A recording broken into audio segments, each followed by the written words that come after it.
Hi, it's Laura at Aquamarine18. Thanks for stopping by my channel. I am here with a video for the 31 Days of Witchcraft series hosted by Heather Carter. I will, as always, leave a link in the description box where you can find more information about all of the prompts that many of us are discussing throughout this month of May 2020. Today I want to discuss the prompt for day 9. And the question for day 9 is, how do you use witchcraft in your day-to-day life? For the purposes of my answer to this question, I am reframing it to ask, how do I incorporate magic into my day-to-day life?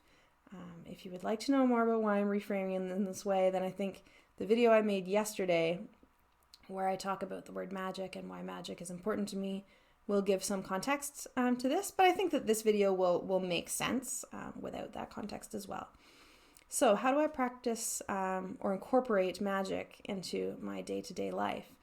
And what I'm interpreting day-to-day life here to mean is just, smaller things. Things that, are not big, big rituals or holiday traditions or things like that. Just ways that we incorporate our practice into our day-to-day life. So I'll say, one, right away that maybe lots of other folks will probably say as well, is things like daily draws of tarot and oracle. I like to say daily-ish draws because I'm not good at sticking to things daily, but I also don't think that that's a bad thing for me. I don't necessarily need a draw of a card every single day. That's fine. But I do often like to draw 1 or 2, sometimes 3, cards in the morning usually, and do a little bit of journaling. Sometimes I'll roll some dice with that. Depends on my mood.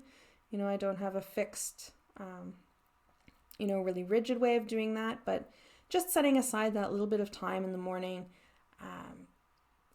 to just ground myself and connect and have that pause to acknowledge my spiritual practice and my spiritual beliefs. It often looks like drawing a card for me.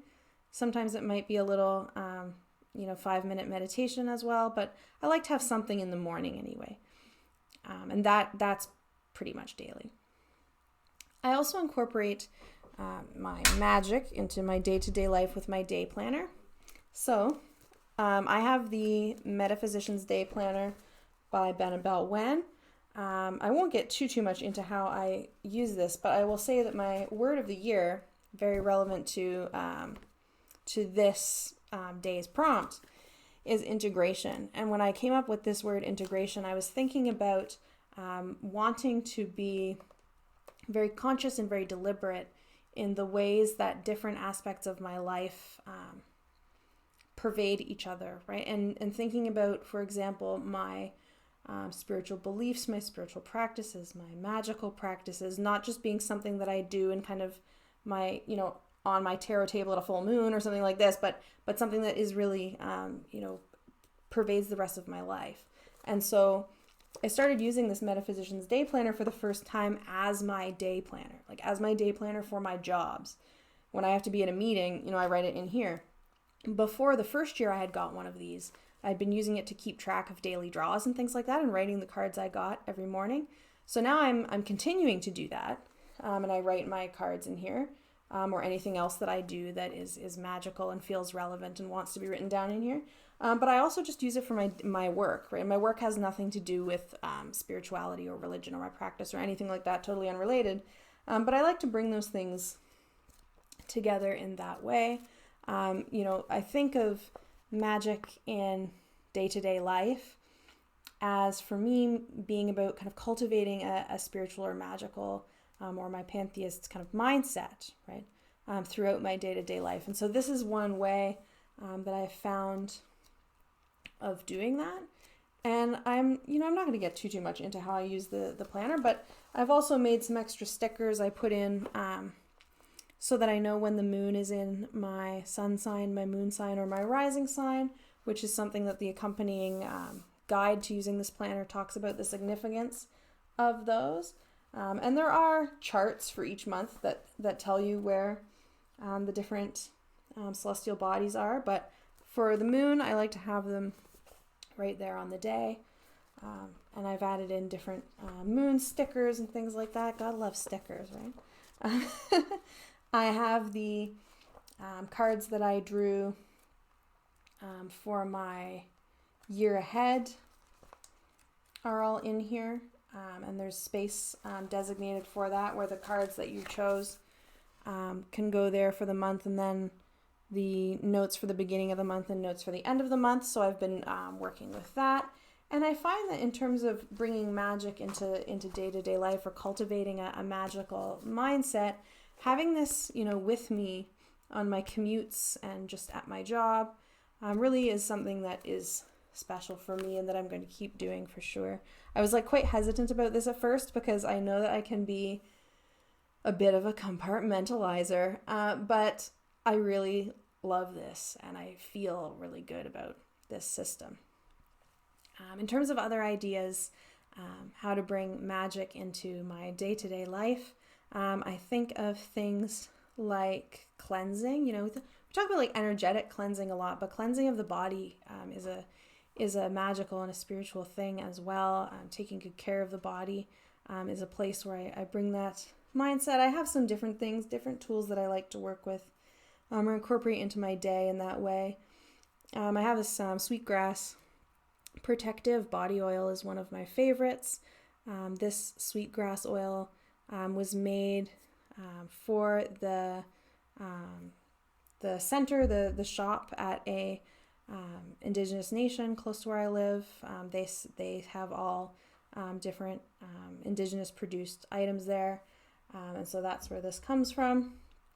And it says on it, it talks about how the oil will be good for the skin and things like this. And then it also notes that it will help balance energies, cleanse the spirit, reduce anxiety, and center your soul.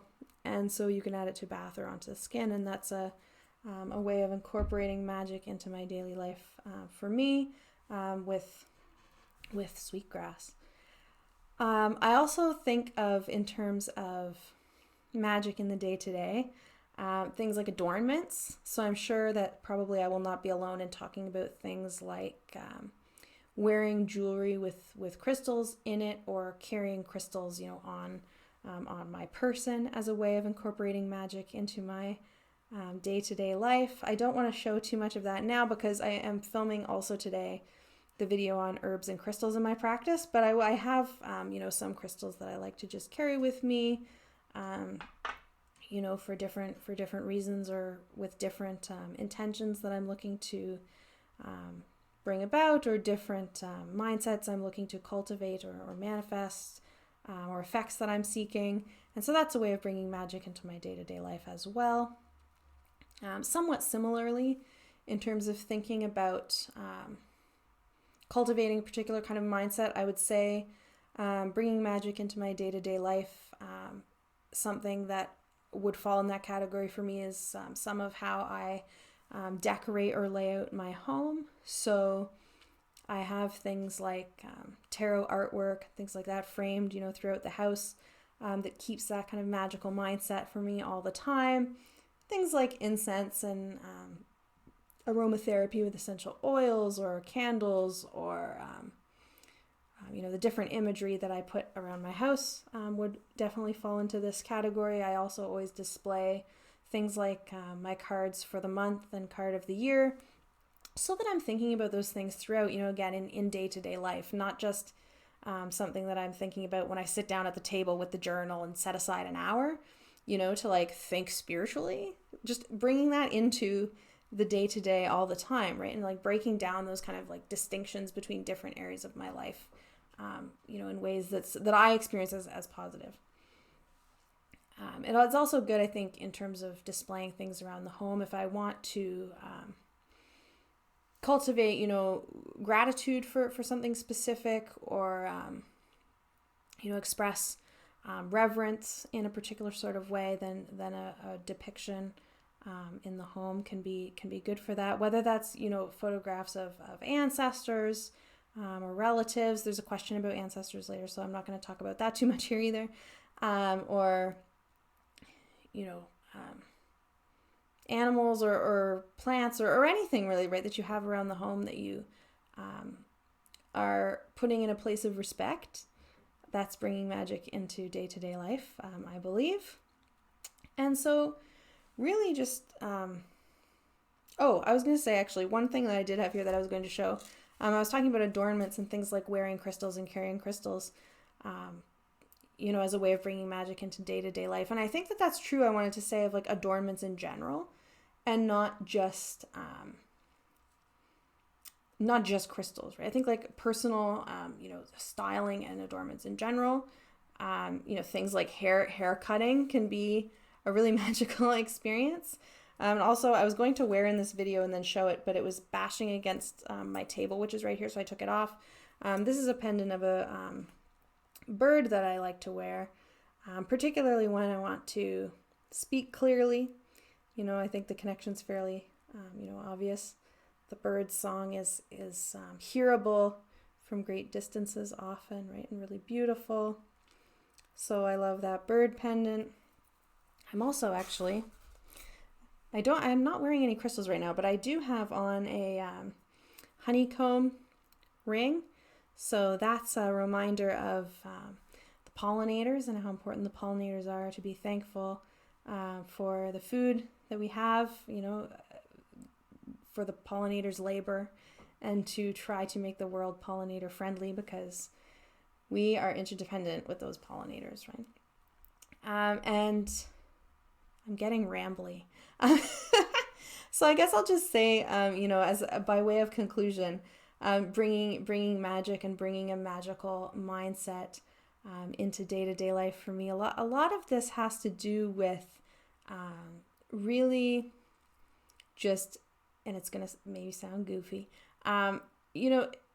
acknowledging the others that I share space with. And that means trees and animals and sun and moon and clouds and stars and other humans as well. But aiming to cultivate gratitude, aiming to cultivate understandings of our interconnectedness, and of the sacredness that I believe is manifest everywhere, right? And acknowledging those, like saying hi to the moon when I'm out for a walk, is something that I do out loud. I say hi to the moon, or to insects and things like this. And that for me is trying to really not just have, my spiritual beliefs or my practice be something that I do at my sacred space, or something that I think about when I'm, meditating or on a holiday, but really bringing that into my day-to-day life. So that is my rambly reflections for this day of 31 Days of Witchcraft, Day 9. I'm really looking forward to hearing how other folks talk about using witchcraft in their day-to-day life, and to having those conversations and continuing on with all the great prompts we have. Thank you, Heather Carter, for all those great prompts that we have to discuss throughout the month. Thank you so much for watching. I wish you a great day, and I will see you tomorrow for another day of 31 Days of Witchcraft.